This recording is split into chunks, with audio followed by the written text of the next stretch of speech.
Central Tower хэмээх энэ гайхамшигтай байгууламжийн Зайг Улаанбаатар хотын төв зэгт байрлах энэ байгууламжийн 10 жилийн хүрээнд бизнес ревю хэмээх цуврал ярилцлагыг хийж байгаа. Ингээд миний 3 дахь ярилцлагын маань зочноор Unitel Group-ийн санхүү хөрөнгө оруулалт хариуцсан дэд захирал Мигмарж байгаа үлсэн байгаа. Ингээд мега дүүгээ хаврахыг авч үлдсэн ирсэнд баярлалаа. Ягаад дүүгээ гэж ярьж байгаа учраас би одоо энэ Unitel-ийн ихэнх залуучуудын бүгдийг таних юм. За мегагаа бас дээрнээс битгий юм байна. Энэднээс тэгж хэлж байгаа шүү гэдэг хэлхэн зүйтэй авах гэж хэлж байна. Ер нь бол одоо 90 оноос хойш энэ арчлал тэр дундаа чөлөө зах зээлийн нийгэм яг өрсөлдөөний зарчмаар явж байгаа цөөхөн хэдэн салбарын нэг нь одоо яг энэ өөрийн телефоны салбар гэж хэлж болох гэж бодож байна. Тэгээд Unitel гарч ирснээс хойш нэг өрсөлдөөний үр дүнд хэн хоцсон бэ гэхээр ерөнхийдөө хэрэглэгч бид нар хойж өнөөдөр одоо гар утас гэдэг зүйл бол хүн болгоны хэрэглээ болж Монголын одоо жишээлбэл хамгийн сүүлийн статистикаар 4.4 сая 200 мянган гар утас хэрэглэгч байж байгаа гэж байна. Тэгээ миний ихний асуулт яаж явж Мегаман энэ гайхамшигтай том гэрүүлийн гишүүн болсон юм бэ гэдгээс хоёулаа яриагаа эхлүүлж байгаа гэж бодож байна. Энэ ярилцлагыг үзэж байгаа та бүхэнд бас энэ өдрийн мэндийг хүргье. Таны асуултанд хариулахад би бол анх яг 2005 оноос эхлээд MCS Group-ийн нэлээд олон охин компаниудад өөрийнхөө одоо санхүү хөрөнгө оруулалтын чиглэлээр ажиллаж байсан.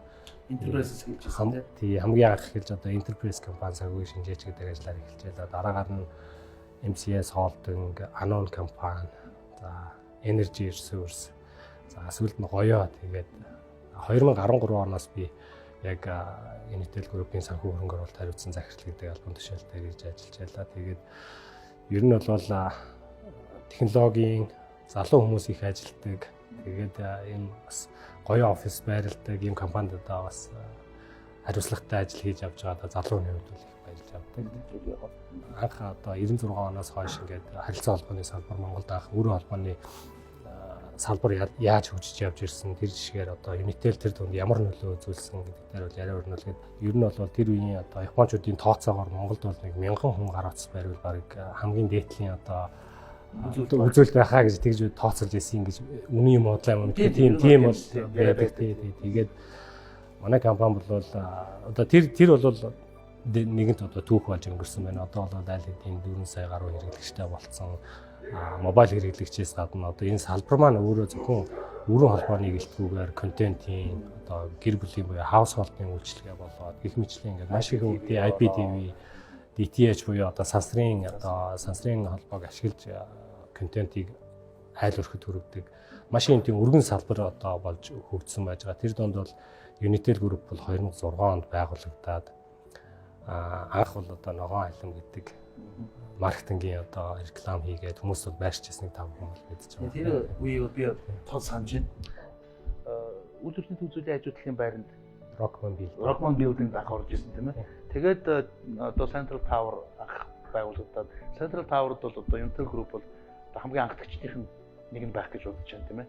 Яг ингээд Central Tower бол анх дүүж ирж байхад ямар сэтгэл төрж байсан бэ? Тэр үедээ л одоо Монголд байгаагүй юм барилга байгууламж байлаа шүү дээ. Тэр үеийг яг иргэнд орсоход бас хөгжилтэй тийм гоё дурсамжтай юмнууд бас их байдаг. Барилгыг ингээд барьж явах үед яг тэр нэг даргуулны ийм одоо ийм мүлгэр одоо дугуй хэсгийг барьж ирсэн юм шиг байна. Тэрийг ганц төмөр захирал нэг хөдөөний хүн харж харсан тэгж ярьсан гэсэн. Энэ барилга нэг жоохон хэмжээ алдсан барилга юм байна. Тэгээ уг нь бол тэр нэг хэмжээ алдах биш юм одоо тэр одоо дизайн оруулаа тий тэр даргуулны хэсгийг уг нь хийж ахыг хүн хараад тэгжсэн юм гээд тэгээд тэр үед бас их хөвжөлтэй инээдэн болж тий одоо миний санахын нөгөө алдарт 2008 оны сонгуулийн дараа 7 сарын 1-ээр бас хамгаалтын албаны даргач манай Батгэрэл байлаа шүү дээ. Тэгээ Батгэрлийн яриахаар бол бас л хөгтөө юм энэ нөхөр бүр бульдозер одоо хаанаас ч бульдозер гараад ирсэн. Ковш гэж ярьдаг шүү дээ. Ковшныхаа шалгыг өсгөцсөн ингээд хашааруу дайрж тэг наан баг ингээд амьдараа ингээд шийд болсон ч гэж байгаа. Гэгмэж шүү дээ. Тэг яг хөө тэр үед ингээд янз янзын юм яригддаг ус. Одоо би зүгээр эргээд одоо ингээд саад яалаа маалаа гэж одоо эргээд харахаар энэ талд төрийн мэдлийн саад байгаа, энэ талд хувийн мэдлийн саад байгаа. Яг ингээд цонхоор ингээд эргээд харахаар аль нь ногоон байна, аль нь ногоон биш үү ингээд юусэн харагддаг байна. Аль нь тогтчлолтой байна, аль нь тогтчлтгүй байна гэх. Тэгэхээр манайх одоох манай залуучууд илүү юм мэдээ сураад гадагшаа дотгошоо яваад одоо чөлөө зах зээл тийм ээ хувийн юм шиг гэдэг юмнуудыг одоо наан цаанаас ойлгодог болчиход одоо харьцангуй гайгүй бол. Тэр үед бас тийм байсангүй шүү дээ. Тийм үед л энэ барилга маань анх баригдчихлаа. Монголын тэр дундаа Улаанбаатар хотын нүүр царайг бас их чимжижсэн гэж би хавьдаа хардаг л да. Анх тэгээд тэр үед 9 оны 3-4 сарын үед MCS хоолтон гэд байхад би одоо анх нүүж орж ирсэн санаж байна. Хэл бас нэг тухайн үед яг хоо мэдээж барилгын ажил янз бүрийн шалтгаанаар ингээд ганц 2 сар бол хойшлох ашиглалтанд орох хугацаа бол хойшлдог. Тэр үед 1-2 сар хоцорч орж ирсэн санаж байна. 3 сарын үед нүүж ирээд анх нүүж ирээд ингээд шинээр ингээд түрээслэгч одоо компани ажилтан ингээд яг бүх зүйл нь аягүй тийм гоё шин ингээд ерөөсөө үйлчлэгээ нь үнэхээр бас одоо орчин үеийн олон улсын одоо шаардлага нийцсэн гэж хэлэх юм уу те. Тэгээд хамгийн анхны миний ингээд яг нэг хуугийн юмд орж ирээд төржсэн сэтгэл юу вэ гэхээр энэ доотлын хамгийн үүдний лобби хэсэг буюу одоо атриум нэг тийм гоё өндөр таацтай Монголд бол бараг анхны ийм стандартыг нэвтрүүлсэн. Тэгээд яг л одоо Хонконгд ч юм уу те ингээд гадаад яг гадны оффист орж иж байгаа юм шиг санагдчихсэн. Үнэхээр бас гоё түүх.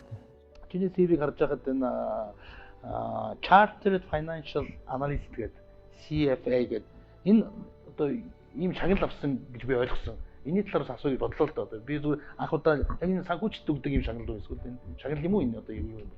Энэ бол яг хоо шагнал биш. Энэ юу вэ гэхээр Америкт төвтэй CFA Institute гэдэг байгууллага байдаг, олон улсын байгууллага байдаг. Дэлхийн 200-аад улсад одоо салбар community-гаар дамжуулж үйл ажиллагаагаа явуулдаг CFA Institute гэдэг байгууллага байдаг. Энэ байгууллагаас олон улсын итгэмжлэгдсэн санхүүгийн шинжээч гэдэг буюу өөрөөр хэлбэл Chartered Financial Analyst гэдэг юм цолыг цол юм байна. Тэгвэл шагнал биш юм байна. Цолыг ер нь бол олгодог. Тэгээд одоо master degree гэдэгтэй адилхан. Тий яг хуу хүлээн зөвшөөрөгдөх байдал нь бол олон улсад ялангуяа ингээд нөгөө хөрөнгөний зах зээл өндөр хөгжсөн Америкт ч гэдэг юм уу тэнцээ бол ялангуяа ажил гориглогч нарт бол шаардлага болгоод тавьсан байж ах жишээ нь тэ одоо яг дээд сургууль MBA мастер хийсэн хүмүүсийг ажилд авах гэдэгтэй адилхан тийм шаардлага болгоод тавьсан байдаг. Тэгээд энэ шалгалтыг өгөхийн тулд мэдээж 3 түвшний шалгалтыг маш олон санхүүгийн хөрөнгө оруулалт санхүүгийн чиглэлийг хамарсан юм өргөн одоо сэдвийг хамарсан 3 түвшний шалгалтыг даваад за мэдээж тодорхой түвшний ажлын туршлагатай тэгээд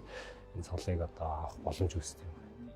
Тэгээ гадуур бол жишээл нэг одоо Unitel Group гэхээр ерөнхийдөө нэг үүрэн телефоны оператор гэж л ерөнхийдөө тийм ойлголт байгаа даа юм шиг.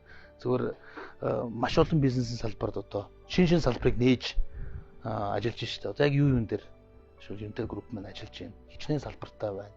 Хичнээн хүн одоо жишээл ажлын байраа хангаж байна гэдэг яриа өршлөлүүд ойлаа.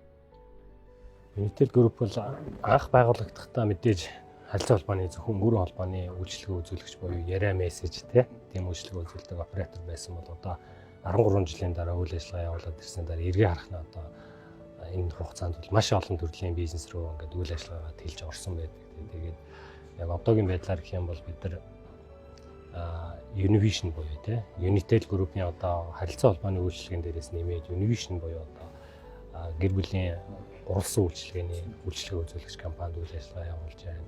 Dish TV гэдэг бас мөн одоо адилхан одоо ганцхан ялгаа нэх юм бол сансрын холбооны технологиг ашиглаад айл өрхүүдэд контентийг хүргэдэг тийм компанид бас үйл ажиллагаа явуулж байна.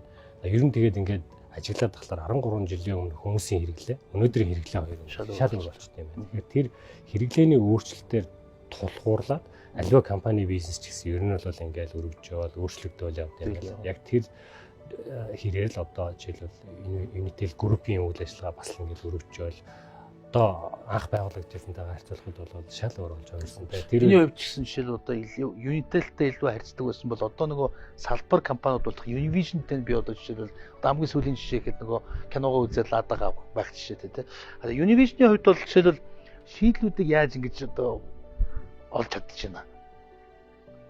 Тэгээд түрүүсчлээ ер нь хүмүүсийн хэрэглээ өөрчлөгдөхийн ярээр компани бол мэдээж тэрийг яг дагсан тэрний хэрэгцээ шаардлагыг хангах хэмжээний технологиг нэвтрүүлж тэр технологийн давуу талыг ашиглаад өөрөөсөө дахин одоо reinvent гэж ярьдаг тэр яг тэр чиглэлээр л одоо Univision бол бидний бас тэр хүрээнд гаргаж ирсэн бизнес байж байгаа. Анх 11 онд үйл ажиллагаа явуулахад уралсан үйлчлэгээний гайхамшиг буюу одоо үйлчлэгийг нэвтрүүлж байсан да. Тэрэн дотор мэдээж бол ухрааж буцаадаг таны хэлсэн үйлчлэг бол байж байгаа. Дараа нь бидний гаргаж ирсэн одоо OTT буюу одоо Look TV байж байна тийм.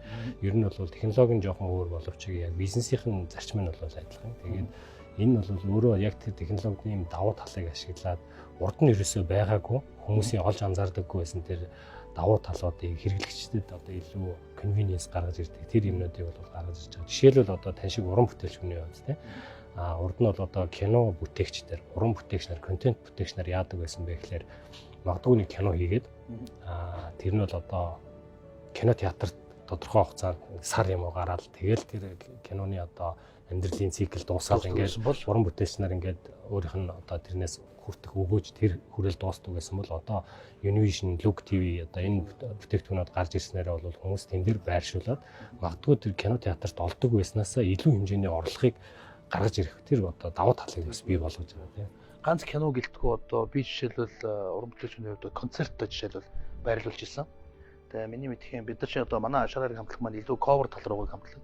Тэгээд нэлээд олон концерт байрлуулж ирсэн чи харамсалтай нь copyright гэдэг одоо Unitel компани ч одоо энэ оюуны өмчийг дээдэлдэг компани гэдэг үднээсээ жишээл манай тэр концертууд жишээл бууж ирсэн. Гэтэ энэ бол би хувьдаа харахтаа бол зөв зүйтэй яг одоо энэ оюуны өмчийг хамгаалах тал дээр их мундаг сайн ажилладаг компани болов гэж хувьдаа харж байгаа. Яг Unitel группийн өөрийнх нь өөрөө төрүүлж алхах гэж. Урд нь бол энэ контент бүтээгчдийн хувьд ер нь альва оюуны өмч бүтээгчдийн хувьд бол энэ оюуны өмчийг хамгаалах гэдэг сэдв бол ерөөсөө яригддаггүй тэгээд хэцүү сэдв байсан да. Тэр хүрээнд бол нийгмийн одоо хариуцлагын хүрээнд нийгмийн одоо тэргүүлэгч компани хүрээнд бол Unitel бол хамгийн анхандаа одоо энэ copyright үе тэ оюуны өмчийг дээдлсэн компани гэдэг дээр өөрөө нэвтрүүлээ. Тэр хүрээнд манай Univision, Look TV одоо бүхэл яг энэтэй холбоотой бизнесүүд бол copyrighted контентуудыг өөрсдөө байршуулж ирсэн. Энэ маань ч гэсэн одоо нийгэмд маш их тэм зөв хандлагыг бий болгосон гэж ойлгож байна. Одоо Unitel компани маань энэ Central Tower-д анх нүүжснээс хойш 10 жил болсон байна. Central Tower-ын хамт олон маань энэ хөрөнгийн менежмент гэдэг нэг зүйл хийв. Миний ойлгосноор бол одоо яг л нөгөө анх байгуулж байхад ямар байсан 10 жилийн дараа яг тэр чигээрээ. Одоо бүр даашаа тэрнээс ч илүү болсон байж магадгүй. Яг гинт ингээд олон жил ингээд офислоо сууж байгаа юм тэр чамд мэдэгддэг. Ер нь бол Монголдо яг энэ хөрөнгийн менежмент түрээслүүлэгчтэй хандсан одоо үйлчлэгийг ингээд нэг түвшинд авч явах гэдэг талаараа бол ганц л одоо өндөр түвшний шаардлага одоо үйлчлэгийг үзүүлж байгаа офис гэж миний хувьд л дотроо тэгж боддог. Мэдээж яг орчин Улаанбаатарт олон одоо шинэ офисууд баригдаад бас бүгдийг нь бол одоо ганцхан одоо Central Tower гэж хэлэх. Гэхдээ бол мэдээж бол ямарчсан бидний зүгээс анхдагчийн нэг тэгээд үйлчлэгээний одоо чанар стандартууд бол бас өндөр түвшинд байдаг. Тэгээд манай компаниг одоо ингээд зүгээр яг би нөгөө нэвтрүүлэгт өргөцсөн учраас ингээд тоо юудлыг бас судалж үзлээ гэсэн чинь ер нь бол ингээд өдөрт 300-аас 400 хүн ингээд зөвхөн Unitel-ийн манай ах чинь нэг 2 давхар 8 давхар 14 давхар 9 давхар гэх 3 давхар за тэгээд үйлчлэгээний салбартаа нийлээд ерөнхийдөө бол 4 давхрыг дөрөөлсөн. Тэгээд энэ ч нийтдээ бол өдөртөө 300-аас 400 хүн орж гардаг. Тэгээд сараар наваад үзэх юм бол бараг 8-9 мянган хүн сардаа ингэж орж гарч байдаг. Тэгээд энэ нь бол яг хоо нэг агуулгаараа бол хэрэглэгчтэй ойр байх, харилцагчдтай ойр байх, одоо хамтран ажиллаж байгаа байгууллагуудтай ойр байх ч гэдэг юм. Тэр талаараас маш их давуу талыг олгодог. Бас их мундаг байралтай тий. Яг энэ Улаанбаатар хотын хамгийн одоо топ хэсэгт байрладаг хүмүүс. Тэр нь бас Unitel-ийн одоо бизнес ч гэсэн бас их нөлөөлж байгаа гэж бас дотроо бодож байна. За ингээд ахыгаа хөлийг хүлээн авч үлдсээрсэнд бүгдээ маш их баярлалаа. За ажилт нь улмын амжилтыг хүсье. За таны ажилтаас өндөр ажилласан. Үүгээр манай өнөөдрийн дугаар өндөрлж байна. Ингээд дараагийн дугаар хүртэл баяртай. Дараагийн дугаараар бидний бас зочлох, хамтлах дуртай Bivon хэмээх гайхамшигтай рестораны эзэн за үзэгчд маань илүү мисс гэдэг талаас нь илүү мэдэх бах юм зэгстэй уулзах болно. Баяртай үзэгчд.